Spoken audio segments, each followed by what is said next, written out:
মন্দিরে প্রবেশ করার সময় উত্তম পোশাক পরিধান করতে হবে। উত্তম পোশাক হলো গুরু জ্ঞান। ঠিক, এই উত্তম পোশাকটা গুরু জ্ঞান। গুরু জ্ঞান ছাড়া এই মন্দিরের কাছে কেউ যেও না। যখন এই মন্দিরের কাছে পৌঁছবে অবশ্যই সঙ্গে গুরু জ্ঞানটা লাগবে।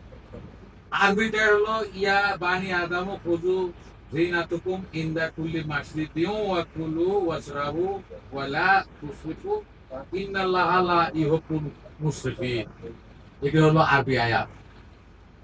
এটার বাংলা অর্থ হলো, হে মানুষেরা, ইয়া বানি আদম, হে মানুষেরা। আদম চার প্রকার।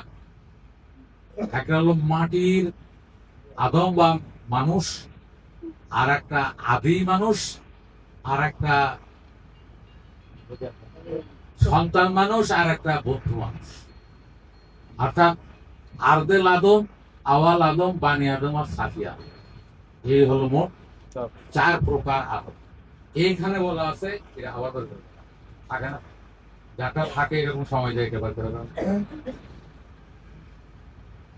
ইয়া বানি আদম খুযু জিনাতাকুম, হে মানব সন্তানেরা। বানি আদম কিন্তু আমরা, তোমরা যারা এখানে উপস্থিত আছে সবাই বানি আদম।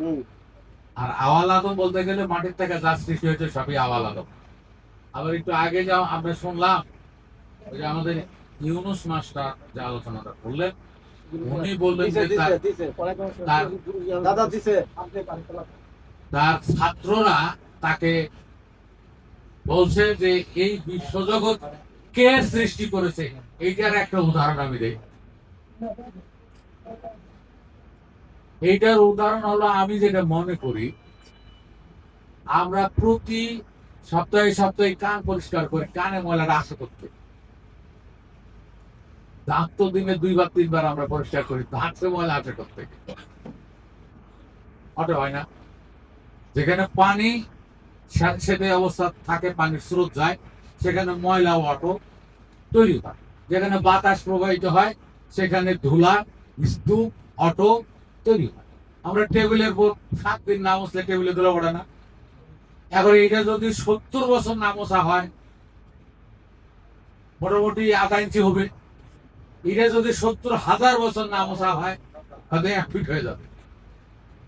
আল্লাহ জিব্রাইল আছে, আল্লাহ জিব্রাইলের আশা লাগে জায়গায় লাগে না। এইভাবে অটো তৈরি। অটো কিভাবে হয়? অটো এইভাবেই হয়। নদী যেদিক দিয়ে যাবে, কেউ কোদাল দিয়ে মাটি কাটা লাগবে না, অটোই হয় খনন করে লাভ। ঠিক এইভাবেই এই মহাজগৎটা তৈরি হয়েছে। যদিও এটা অনেক বড় মানে আলোচনা লাগবে বুঝাতে, সহজে বুঝবে না। আমরা এই দিকে থাকি। ইয়া বানি আদম খুযু জিনাতাকুম, হে মানব সন্তানেরা, তোমরা উত্তম পোশাক পরিধান করো।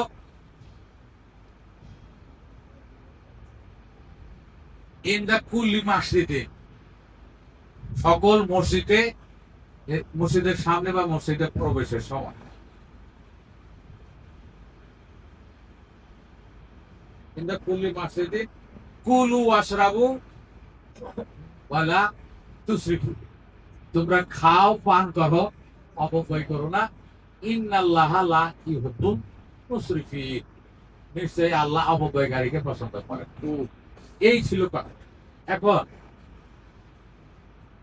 বলেন তো, হে মানব সন্তানেরা, তোমরা প্রতিটি মসজিদের সম্মুখে ইনদা কুল্লি মসজিদে, প্রতিটি মসজিদের কুল্লু হলো সব, কুল মানে সব, কুল্লু মানে সব, সকল মসজিদের সম্মুখে, মসজিদের কাছে, মসজিদের নিকটে উত্তম পোশাক পরিধান করবে। আমাদের এই যে মসজিদ গুলো আছে, উত্তম পোশাক লাগে না? বাড়িতে যা আছে তাই নিয়ে যায়। এবং সেই মসজিদে গিয়ে কুলু ওয়াশরাবু ওয়া লা তুসরিফু, খাও পান করো, অপব্যয় করো। অঢেল খানা, কোন মসজিদে অঢেল খানা আছে? দেয় হয়তো একটা বিস্কুট নাহলে একটা জিলাপি তাহলে তুই একটা কি বাতাসা শিখাই দিল গোলাপ করে দিস। আর নাহলে কেউ যদি মরার খানা দেয় তাও এক প্লেট। কেন বলছে যে তুই তসরফ করতে পারবে না, ধ্বংস করতে পারবে না, খাও পান করো অপব্যয় করো বাবা। তাহলে বুঝা গেল এত অঢেল খানা মসজিদে থাকে, পিল দেওয়া কি ঠিকই মারা বা কি স্তূপ করা থাকে, খেয়ে পান করে একেবারে ছড়িয়ে ছিটিয়ে নষ্ট করা যাবে, অপব্যয় করা যাবে। এইরকম খাদ্য মজুদ আছে পৃথিবীর কোন মসজিদে? কার উদ্দেশ্যে বলা হয়েছে? মসজিদ কোন জায়গাকে বলা হয়েছে? তাহলে বুঝতে গেল মসজিদ শব্দের বাংলা ওয়ার্ডটা হলো মসজিদ। কি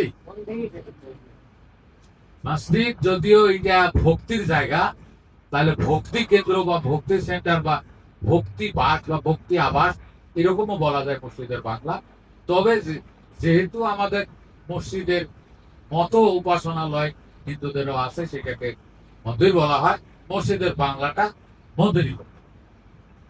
তাহলে মন্দির অর্থটা কি?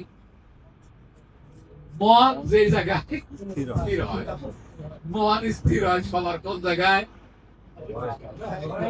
এই নিজের ঘরের স্ত্রীর বিশেষ একটি জায়গায় সবার মন স্থির হয়।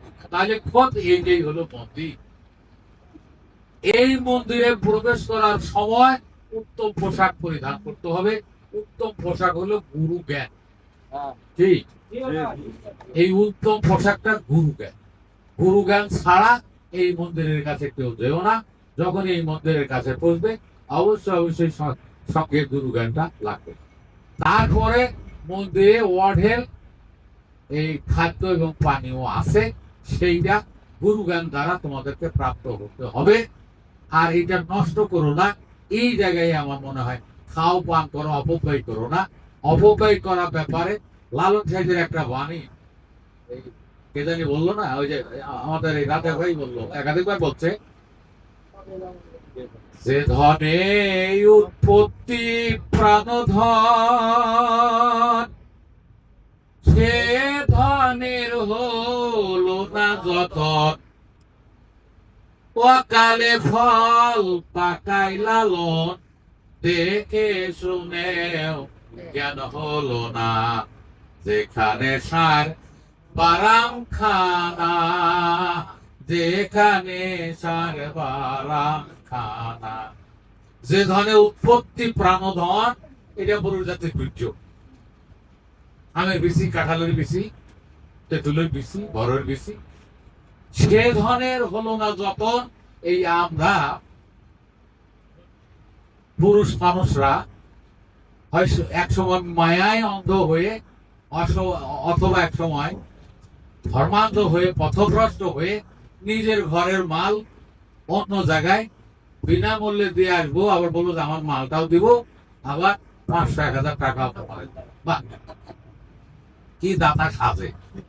এই দাতাদের ব্যাপারে বলছে যে যেই ধরনের উৎপত্তি প্রাণধন, সেই ধরনের হলো না যতন। এইটাই পবিত্র কোরআনে বলছে, ওয়ালা তুসরিফু, তোমরা খাও পাক করো, কুলু আশরাবু ওয়ালা তুসরিফু, খাও পাক করো, অপব্যয় করো না। অপব্যয়কারীদের বলছে ইন্নাল্লাহা লা ইউহিব্বুল মুসরিফিন, নিশ্চয় আমাদের কায় ওই সমস্ত অপচয়কারী, অপব্যয়কারীকে পছন্দ করেন না, ভালোবাসেন। বুঝাইছে? তাহলে এইটা এক পর্ব এখানেই শেষ।